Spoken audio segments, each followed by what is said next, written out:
Welcome to the Gay Buddhist Forum, where teachers from all schools of Buddhism offer their perspectives on the Dharma and its application in modern times, especially for LGBTQI audiences.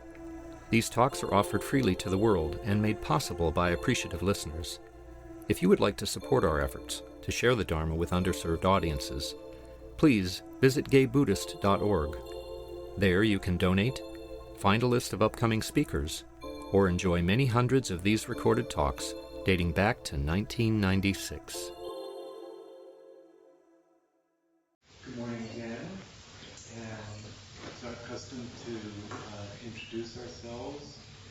Are there any people here for the first time? Yeah, any special? What's your name? Paul. Paul. Oh, there's 4 Pauls here this morning. At least 4. Before there were. Oh, hi. Hi, Mark. Hi, Michael. Okay, I'm Paul. So introduce yourself. I'm Paul. Peter. Friends. Jack. Harv. Peter. Bob. Snake. Cass. George. Roger. Justin. Mike. Martin. Mark. Benjamin. Fraught. Paul. Carl. Frank. Welcome to the Pauls and everybody else. This morning, our speaker is Monlam. He's a monk and spiritual program coordinator for the Tse Chen Ling, did I pronounce that right? Tse Chen Ling Center for Tibetan Buddhist Studies here in San Francisco. So, welcome and thank you. Yeah, well, thank you for inviting me, and thank you for sitting together. I find it very inspiring to know that there's a community out there that does come together and sit, and I know you represent different traditions. I represent the Tibetan Buddhist tradition, where I've been studying within that tradition for about 10 years, a little bit over 10 years now. Within our tradition, we have some focus on a couple different types of meditation, and what I was going to try to do this morning is kind of a talk and a meditation. We have what we call visualization or concentration meditation, where we visualize specific deities, Buddhas, and their qualities, and these help us to develop concentration. They represent very symbolic things that we take into account in our practice. But we also have something called analytical meditation. And if you've studied any of the texts and things like that come out from the various teachers in our tradition, there's an emphasis on study and understanding and contemplation of the teachings of the Buddha in different forms. And the analytical meditation is to actually try to put those into practice. So by taking it, I guess we might be familiar with contemplation. It's actually taking a subject matter and then contemplating it from your own perspective and trying to see if in fact it makes sense. And by doing this, you actually over time can shift the way you see things.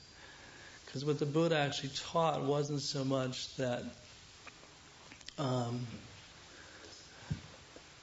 everything's wrong. It's just more that the way we tend to see things is not really in accord with the way they exist.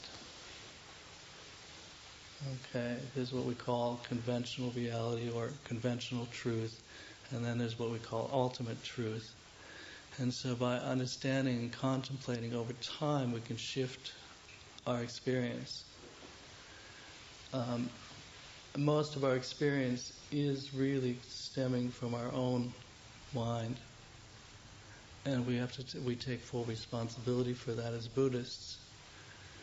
So I want to kind of give you an example of this type of meditation this morning. It's built on equanimity, and I noticed that in your dedication prayer you actually focus on what we call the four measurables. And the last one is, may all live in equanimity without attachment or aversion, holding some beings close and others distant.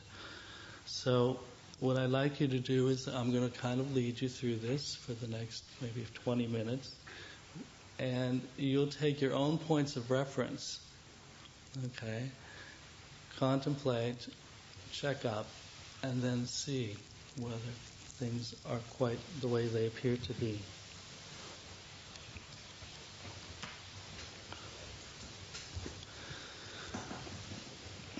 So again, just bring some mindfulness into our breathing.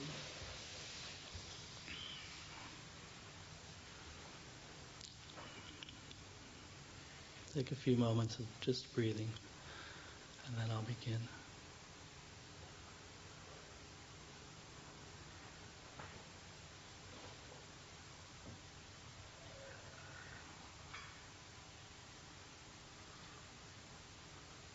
So in the space before you, you're going to imagine three different beings. You're going to stay with these same three beings throughout this meditation. The first one is someone you like. Picture them clearly. Reflect on your experiences with this person.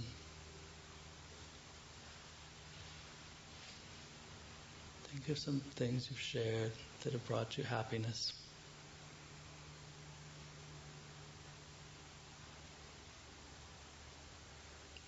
Think how they make you happy.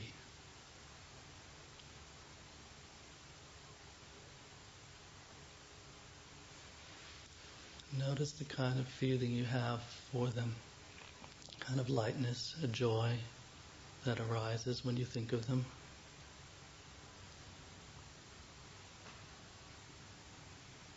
You think of the experiences you've shared together.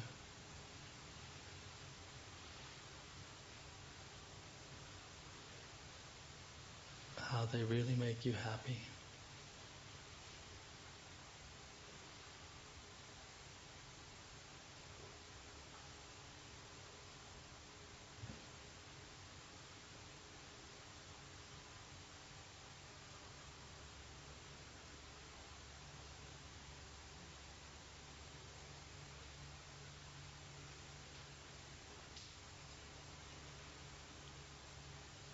Now the second person is someone you dislike, who annoys you, has hurt you, makes you angry.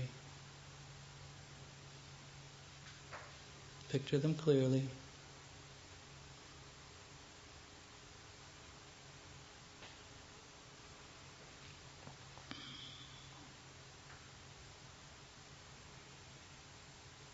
Think of the thing they did that hurts you.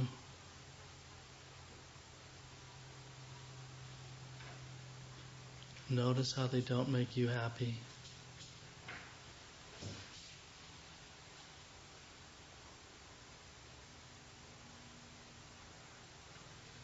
Notice the feelings that arise when you think of this person. Kind of a tightness, perhaps a fear.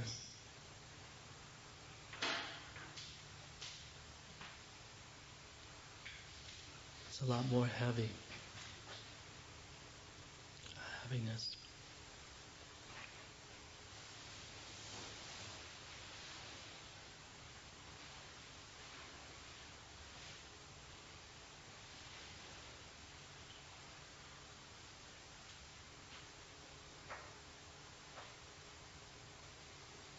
How they really don't make you happy.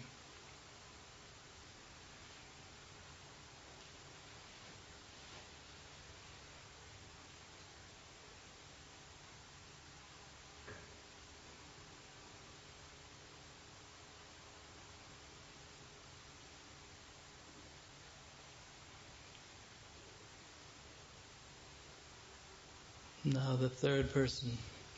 This is the stranger. Here, let's pick out someone perhaps we know in our neighborhood, a face, or someone we work with. But we don't really care either way.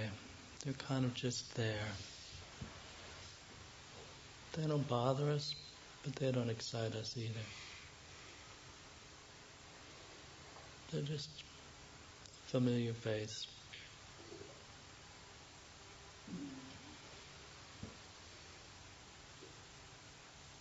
Now notice those feelings of indifference. You're not invested.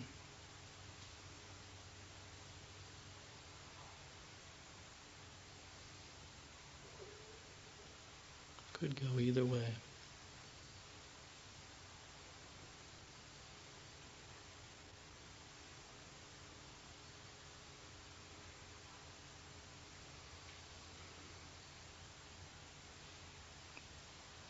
Okay, now let's think for a moment. The basis of the relationship for all of these three individuals, the friend, the enemy, and the stranger, really the basis of how we label them is how they either make us happy, or they don't make us happy, or we don't care. So we become very integral into how we see these beings from our side, our projections.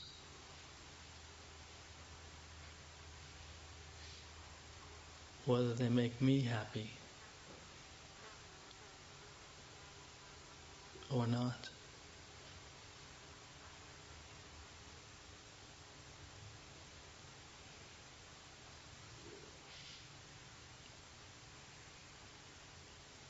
So really we have to check up on this me-ness.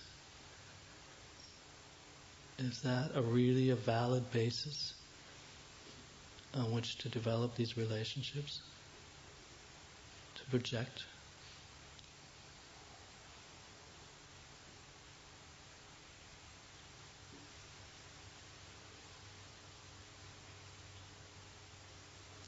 Given the changing nature of all of our relationships,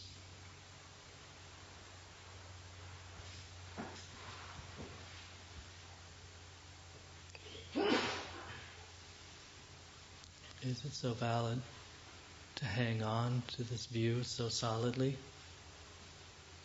that this person is a real friend, this person is a real enemy,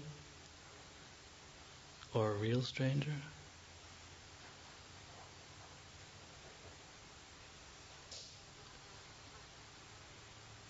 Doesn't make sense. It's not so real.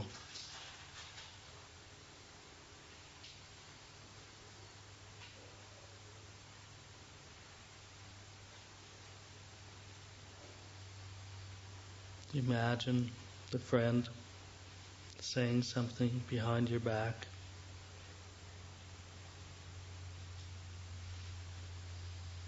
leaving you, hurting you. That friend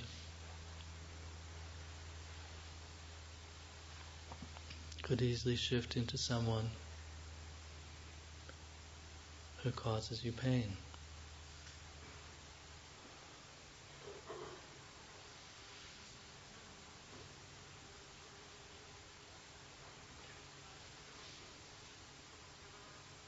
That enemy could also shift. Perhaps you discover in a conversation that you share something in common. A mutual friend.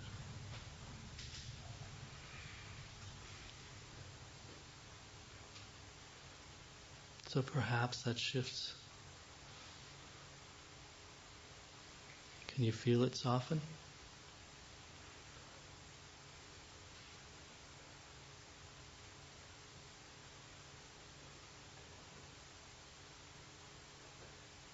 and the stranger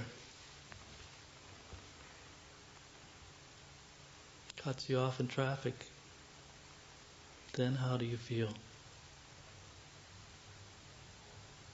What arises towards this person?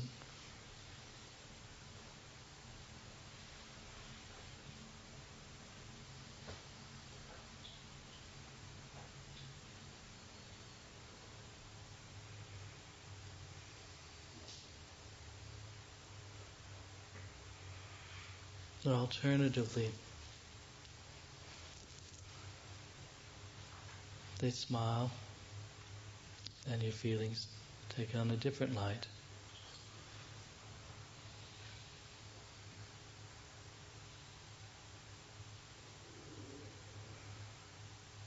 Stranger becomes friend, friend becomes enemy. Enemy becomes stranger.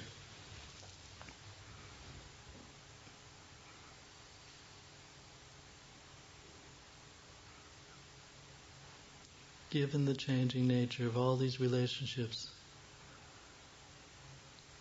given the basis is how I relate to them,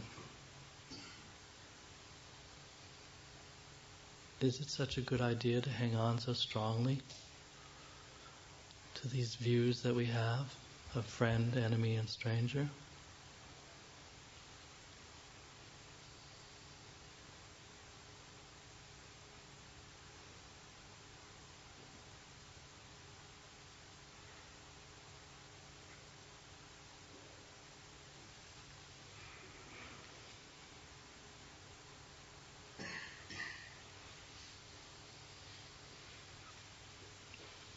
Now let's take another look.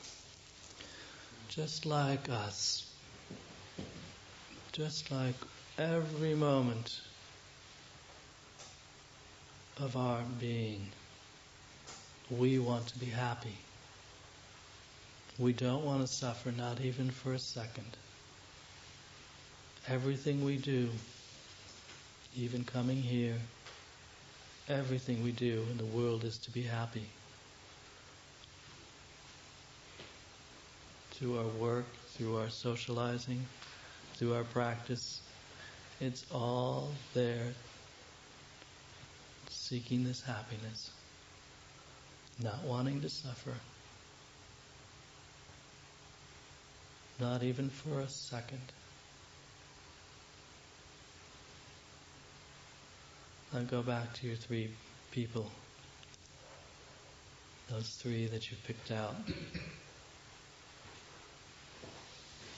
Just like you, no different.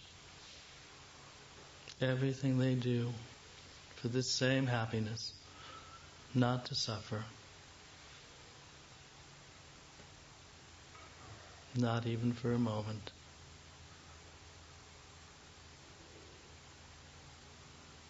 In this, we are all equal. Every last being.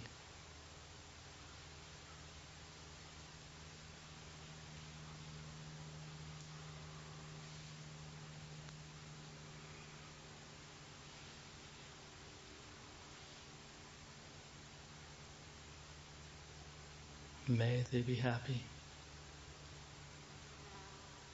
May they not suffer.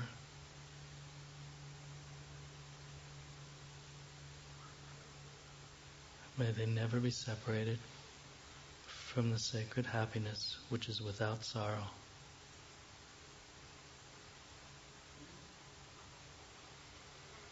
And may they live in equanimity.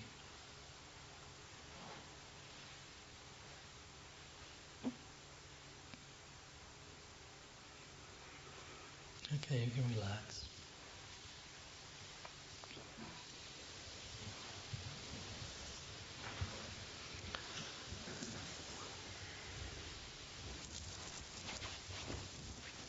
Has anyone ever had this type of meditation before? Yeah. Yes? Does it make any sense? Yes. Yeah, I think what we try to do is to try to do this in a meditation position, of course, and then to try to bring it into our daily life. Because as we're going through it, we kind of have this concrete view of people out there. If they make us happy, then we like them. If they upset us, then we don't. And we really believe in it. But it's really not valid, it's not true. Because if it was true that somebody was enemy in and of themselves, then everyone would have the same view of this person. They would always be enemy. Couldn't change.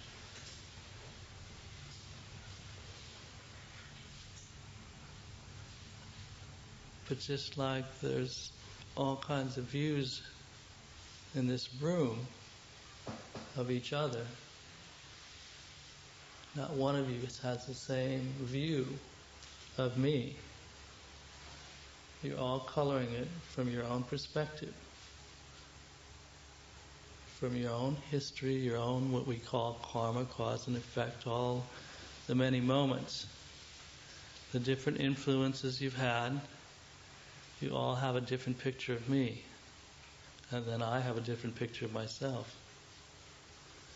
So just like that, this enemy out there, we all have different views of them. If George Bush is the enemy, even his family, he's not the enemy. Someone loves him out there. So that view of George Bush is not so solid. And it's helpful to remember this, because we really do hang on to these views. And it can really help us if we can give it some space as we're going through life. Not necessarily attaching too strongly, not having so much aversion, and remembering that everyone wants to be happy. Every last being. We're very fortunate in some ways to live in such a wonderful city where we tolerate each other and have a lot of loving kindness here. But we have to work at this each and every day within ourselves.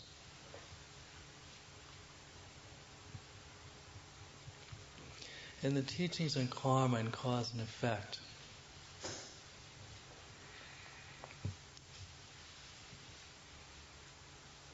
the cause for us to have fear is a lack of loving kindness. It's the opposite of loving kindness.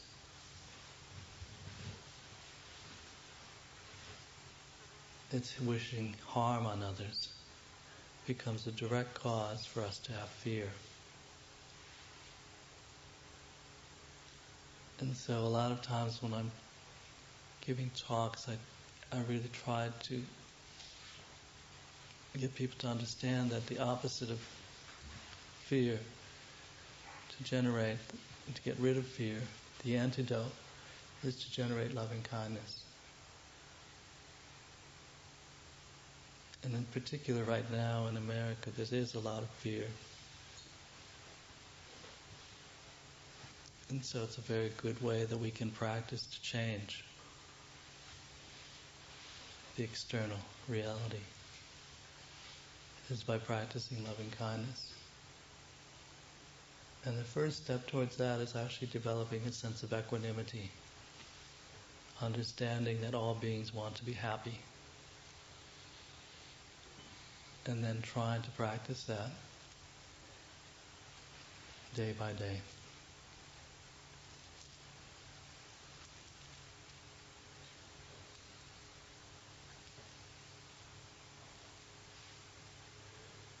Giving it some space and understanding.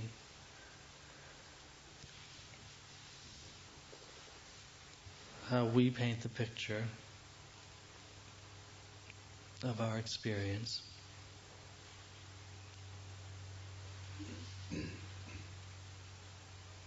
Having some compassion for ourselves, not too tight, not too loose. We are where we're at. But to really try to practice loving kindness day in and day out. And this kind of meditation is very useful over and over. There's other ones as well that we can do. Very specific teachings on how to develop this attitude and then to take it out into the world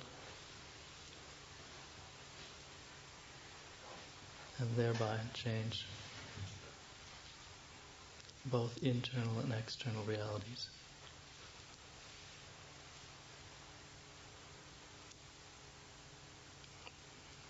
Are there any questions, any thoughts, comments? I know this is a little bit unusual. Yes. In the meditation,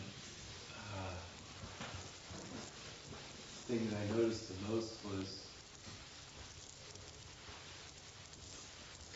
being a little bit confused and almost afraid to let go of the concept of friendship, thinking that I would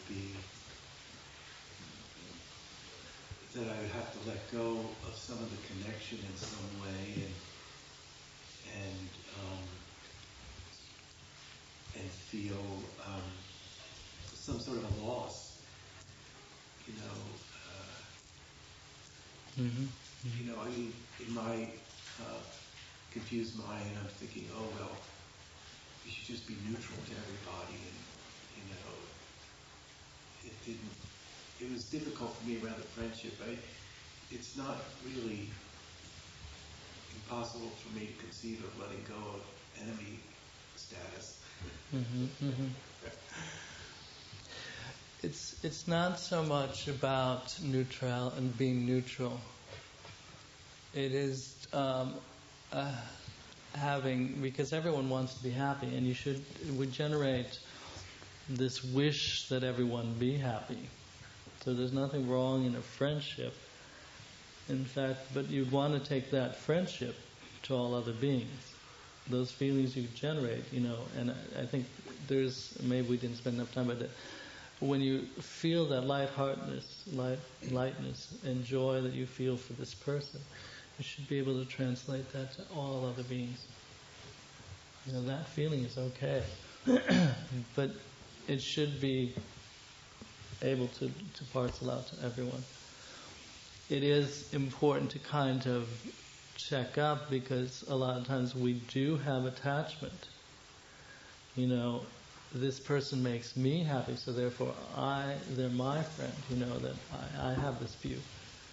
And just to recognize that part in the picture.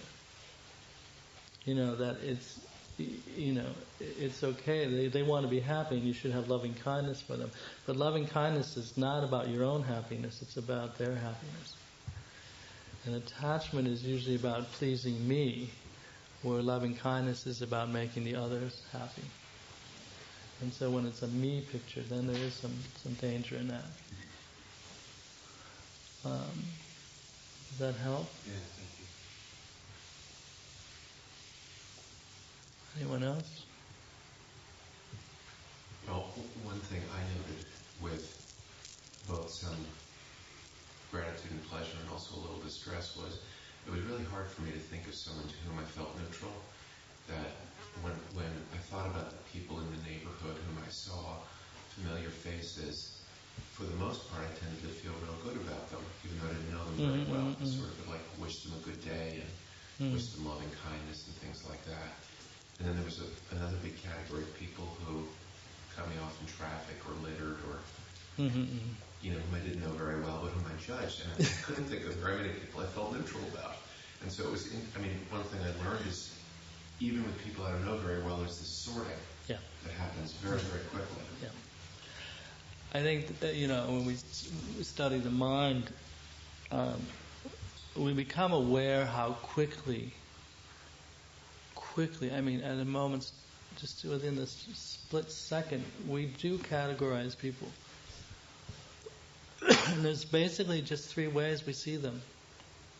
We either have a like, we dislike, or we don't care. And it's not just even about the people, it's about the clothes they wear, their color of their skin, their size, their age, all these things. It just happens so fast. And so we do put them into one of these categories very quickly. And this is just walking down the street. I mean, you just, and it happens, and it's not that that's going to change overnight either. You can work on that all your whole life. But it's good to recognize and have this awareness that this is happening. Because normally we're just doing it and we're believing in it because of somebody's color of their skin or the clothes they're wearing. And that just, and then what happens is because we're repeating that habit over and over, we're basically reinforcing that view of that's the way it is. And because somebody wears those particular clothes, the next time we come across the same particular experience, we're going to label them the same way. Or because they look a particular way.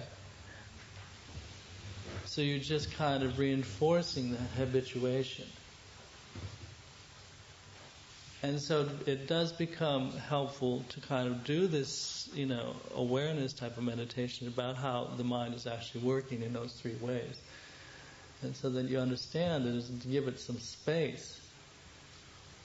And then when you're out in the world, you may notice that the next time it comes up that you are labeling, you are projecting your view. And at the beginning, it's not that you're going to change that process, but what you will change is you'll have the awareness that it's happening. And that's the first step. The awareness. Just a minute, you had one question. Similarly to Paul's thought, it came across to me, it was wonderful.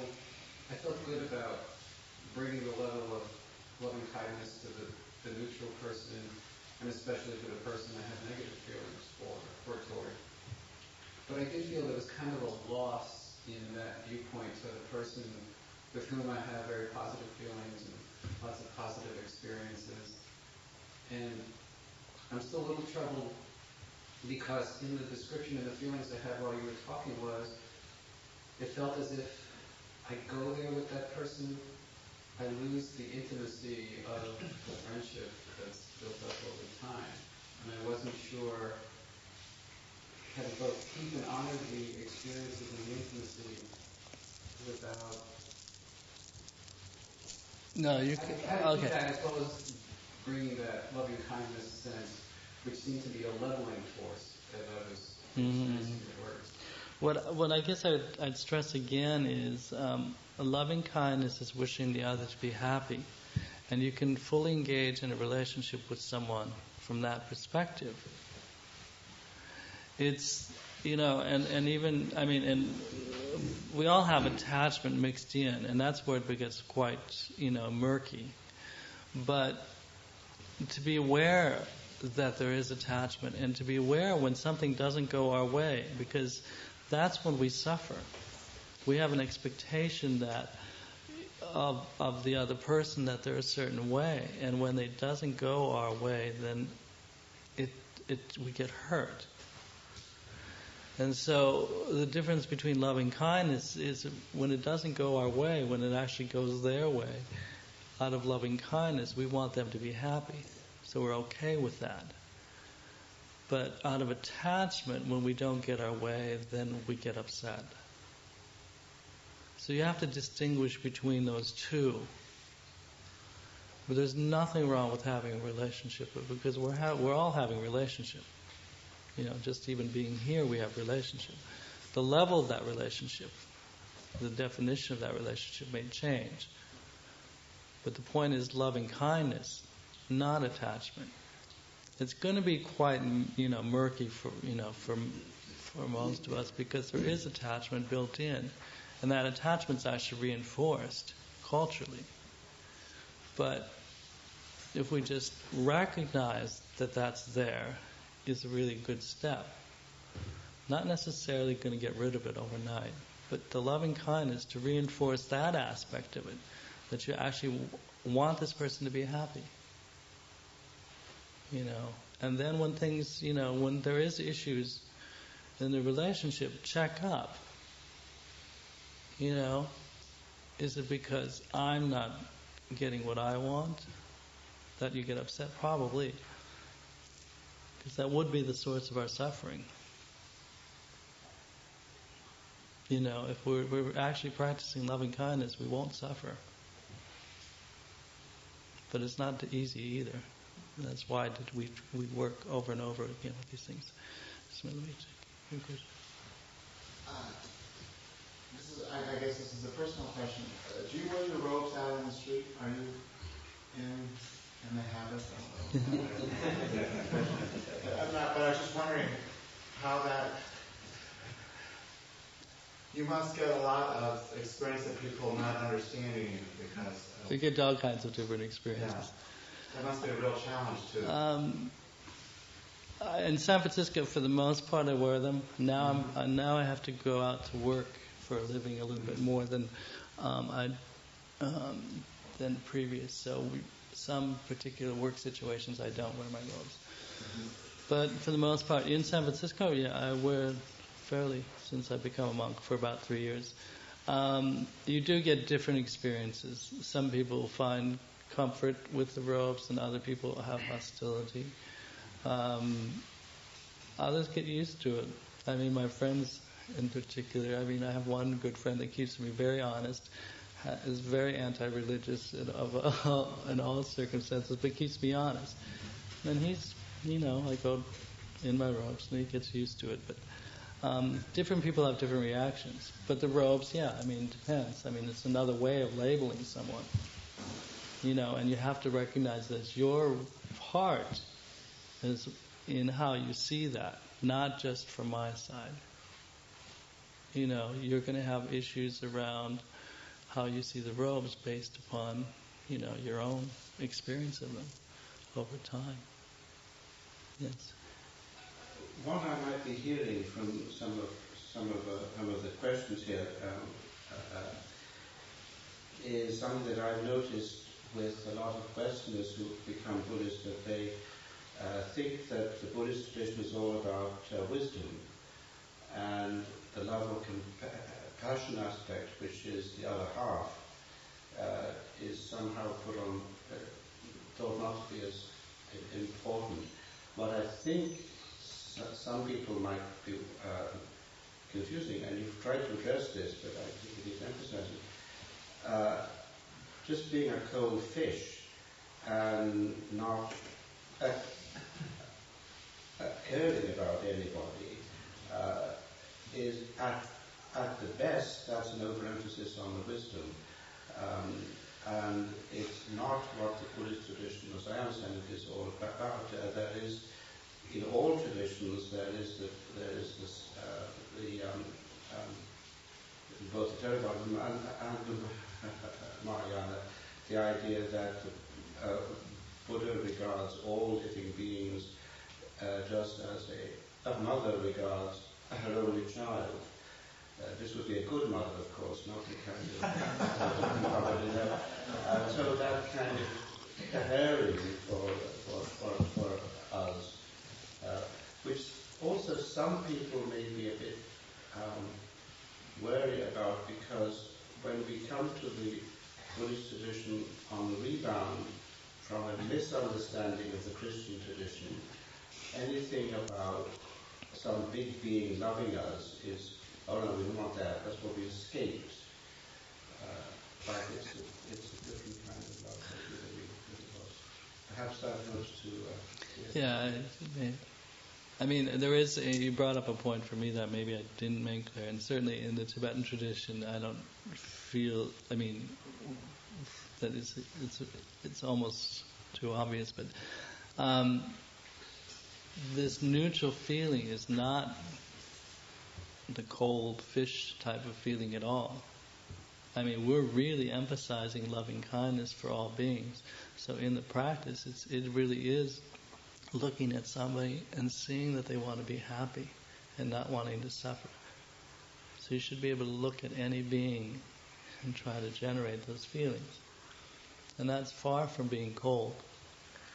There is some space there, you know, from an ultimate emptiness point of view, but you really want them to be happy, and that's the point.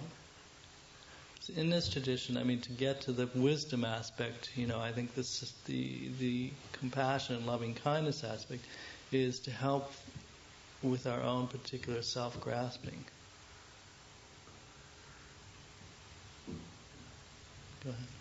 Yeah, in general, I can see all that, but there's a certain quantum relationship there with some people that they're so different in their relationships to others that they're destructive, and their version of happiness seems to be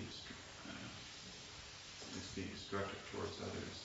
You know, psychologically, sociopath, psychopath, whatever. Or politicians. Yeah, and one could say of Hitler that, Blondie, his dog, loved him, and what's her name loved him, and yeah, sure, but it's hard to give anything but an abstract loving kindness to someone like that.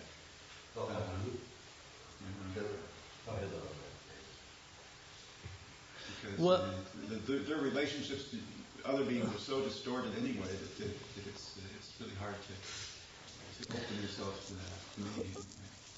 There are different ways we approach things, and this perspective is only one. And there is the aspect of the cause and effect.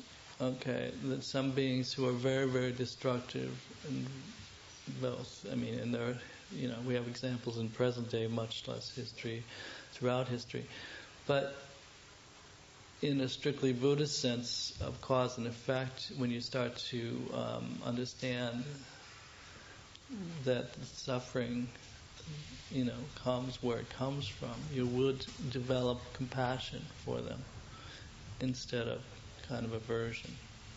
You might not necessarily be able to generate loving kindness immediately, but certainly compassion. Yeah, because any kind of practical relationship with such an individual can only usually, most of the time, end up in some sort of destructive behavior, usually towards you. I mean, I've known people like that. To associate with them at all is dangerous. Yeah, no. Wisdom it doesn't mean you handle everyone's problems, but you can generate loving kindness, and you can try to generate compassion. I mean, you don't have to engage in them all. If you're not at a point where, and it does say, for example, when we have a terrible attachment, for example, in a relationship with an object, whether it's chocolate cake, a lover, cigarettes, whatever, the wisdom there is ultimately it's empty. But, if you're here and that you have that attachment, sometimes the best thing you can do is remove yourself from the object until your mind is strong enough and has changed that habituation. So, I'm touching a little bit on that. It seems like, there are people out there who you might have trouble generating the loving kindness, but you can certainly work on it and develop it from a compassion point of view. Because it just takes softening your feelings a little bit. And sometimes we see people, historically, we're seeing them right in the moment and the behavior they're exhibiting, which can be very, very destructive.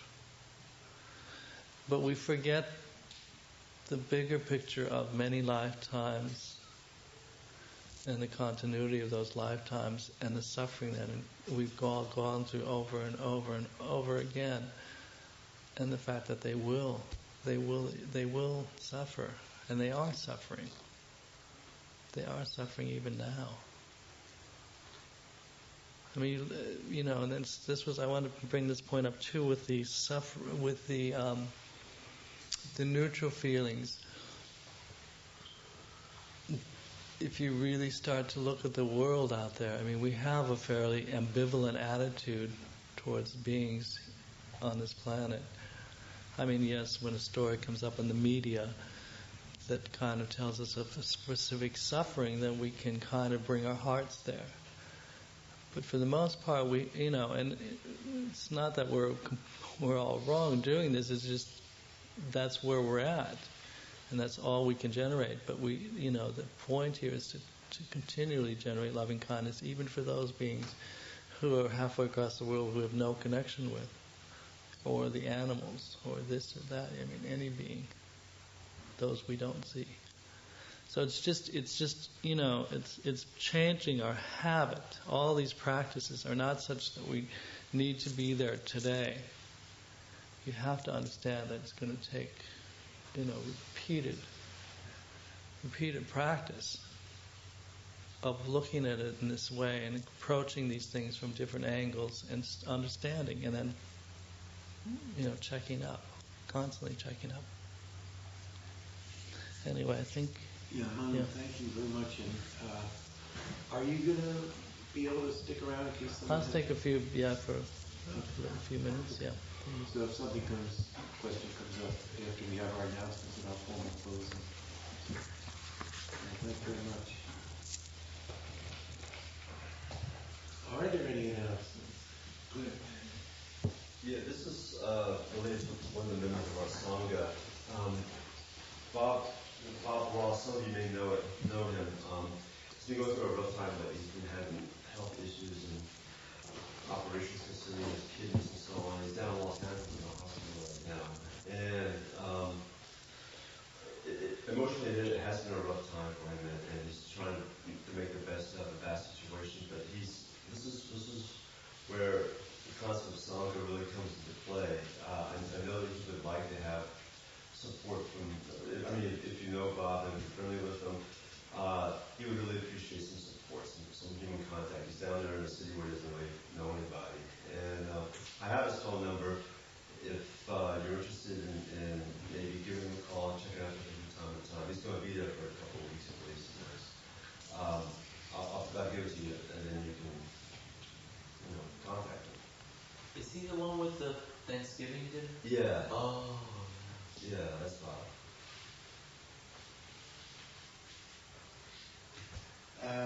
The Gay Buddhist Fellowship Retreat is happening at. Apparently, I have to wear this shirt. I thought, this is the shirt to wear. I made this announcement on September. I remember the dates, 5th to the 7th, which is the weekend after Labor Day. Jim Wilson and I got together yesterday and decided what we're going to do with it. We're going to be the co-teachers, and in addition to the normal stuff that we've done before, sitting and walking, we're going to introduce some of you to chanting. I know some of the people get a bit upset about that, but you can go out if you like. So we're going to try to introduce a little bit of chanting meditation in the Tibetan tradition and in the Korean tradition. I'm more familiar with the Tibetan tradition and Jim with the Korean tradition. And then we'll do a bit of the Heart Sutra stuff, as some of you know.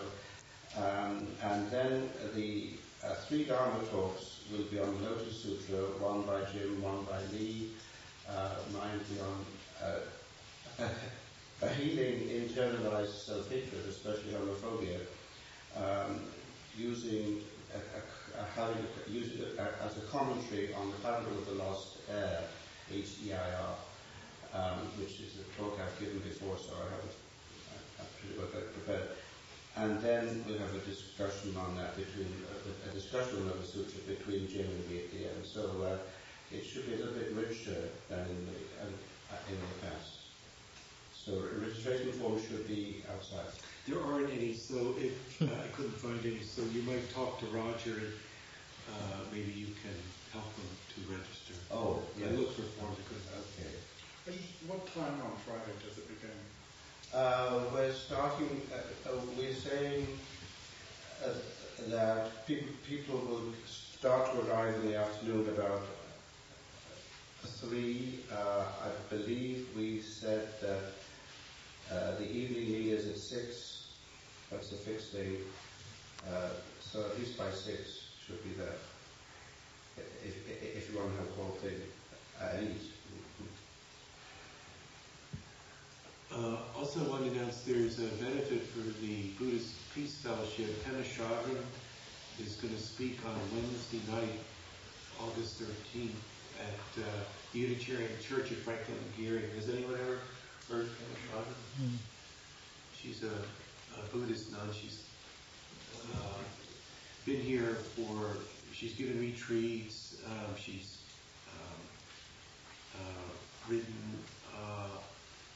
written a lot. One of her books is When Things Fall Apart, and some of her talks are on videotapes. But people who have heard her are quite impressed with the insights they get from listening to her. And we are affiliated with the Buddhist Peace Fellowship, so it wouldn't be a bad thing to throw a little dot in your toward the Buddhist Peace Fellowship and go to your I forgot to bring the flyer, but if you call the Buddhist Peace Fellowship and they're listed in East Bay, there's also an events hotline because the Buddhist Peace Fellowship does a lot of organization of bringing speakers. Joanna Macy's speaking in less than 2 weeks with somebody else I can't remember.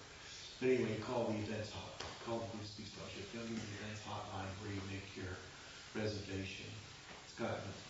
It's getting a lot of publicity within the Buddhist community and in general, so it wouldn't hurt to make a reservation, although you could just show up on Wednesday night at 7:30 and probably We need a couple of volunteers to be hosts. This is a job that happens once every couple months. Pretty simple. Martin's the host for today. He's going to demonstrate what's involved. But see me afterwards if you would be willing to do this. We've had a couple people drop out. Do you have any announcements, Martin, for hosts? Well, yes, I do. There's tea outside and some cookies and cake. That's for our little social time following this. And I'd like to remind you all to be very generous, to overflow the filling of volume. $5 suggested on one, but anything is welcome. And I know that there's at least one newcomer. I don't want to embarrass Paul, but here he is. Anybody else? And Michael.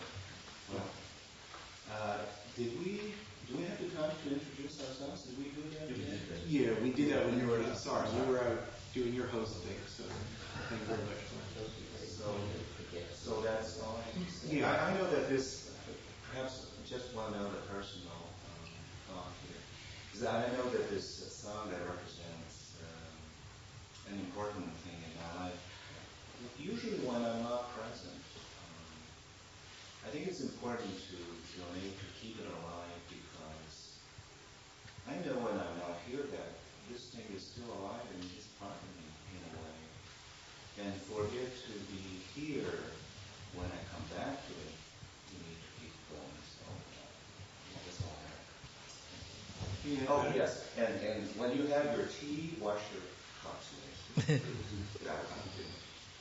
I wanted to back up what Peter said about volunteering. What happens is that there's a core group that does volunteer work, and then after a couple of years, we want to move on. So, if you've been here for a while, just know that that's how the organization keeps going, by people volunteering to be hosting, be on the steering committee, facilitating, working, helping Michael, helping with the newsletter. It's all on a volunteer basis, and it all comes out of an urge from the people in the Sangha, and mainly from people who come here regularly. So just know that if you feel like it's time for you to volunteer for something, please do, because people do get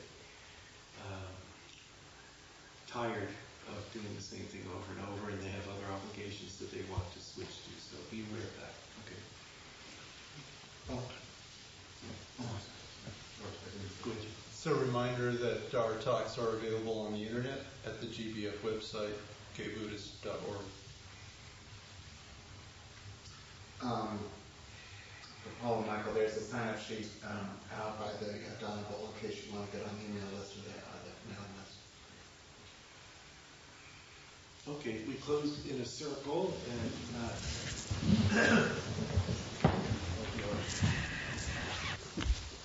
I guess, do I need this?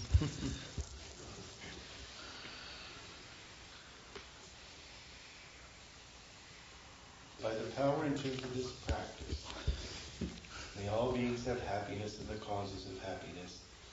May all be free from sorrow and the causes of sorrow. May all never be separated from the sacred happiness which is without sorrow. And may all live in equanimity, without too much attachment or too much aversion, and live believing in the equality of all that lives. Thank you for listening to the Gay Buddhist Forum. If you would like to hear several new talks per month and be notified of upcoming speakers so you can participate live, please subscribe to this podcast, like us on Facebook, and join our mailing list by visiting gaybuddhist.org.